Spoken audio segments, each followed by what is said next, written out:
জুলাইয়ে বাংলাদেশে আসছে পাকিস্তান দল। চ্যাম্পিয়ন্স ট্রফির সেমিফাইনাল দেখতে পাকিস্তান সফর গিয়ে পিসিবি চেয়ারম্যান মহসিন নকভির সাথে বৈঠক শেষে এমনটাই জানিয়েছেন বিসিবি সভাপতি ফারুক আহমেদ।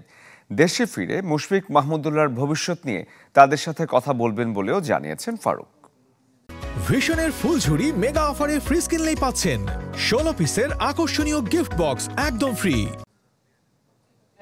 পিসিবির আমন্ত্রণে চ্যাম্পিয়ন্স ট্রফি দেখতে লাহোরে এসেছিলেন বিসিবির সভাপতি ফারুক আহমেদ। ভিআইপি বক্সে বসে মহসিন নকভির সাথে দক্ষিণ আফ্রিকা নিউজিল্যান্ড ম্যাচ উপভোগ করেছেন দুই বোর্ড প্রধান। সেই ফাঁকে দ্বিপাক্ষিক সিরিজ নিয়ে আলোচনাটাও সেরে ফেলেছেন। I just want to thank him for supporting this Champions Trophy.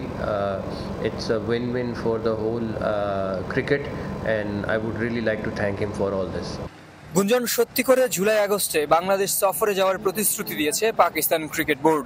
যদিও এফটিপির বাইরে শেষ সিরিজ ওয়ানডে নাকি টি20 ফরম্যাটের হবে তা এখনো চূড়ান্ত নয়।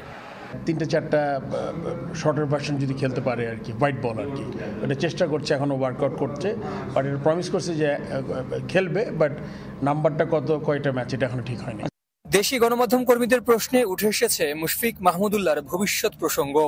অস্ট্রেলিয়ার স্টিভেন স্মিথ ওয়ানডে ছাড়ার ঘোষণা দিলেও কবে সে পথে হাঁটবেন দুই টাইগার ব্যাটার সে উত্তর জানা নেই ফারুক আহমেদেরও।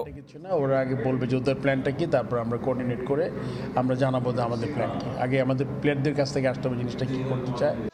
আসন্ন পিএসএল এ একাধিক বাংলাদেশি ক্রিকেটারকে পেতে চায় ফ্র্যাঞ্চাইজিগুলো, যদিও এখনই তাদের এনওসির বিষয়ে নিশ্চয়তা দিতে নারাজ বিসিবি বস। এটা আসলে আমাদের কি খেলা আছে তখন তার উপর ডিপেন্ড করবে, এই মুহূর্তে কোশ্চেন অ্যান্সার করতে পারছি না। নেক্সট জহির সাগর, চ্যানেল 24, লাহোর, পাকিস্তান।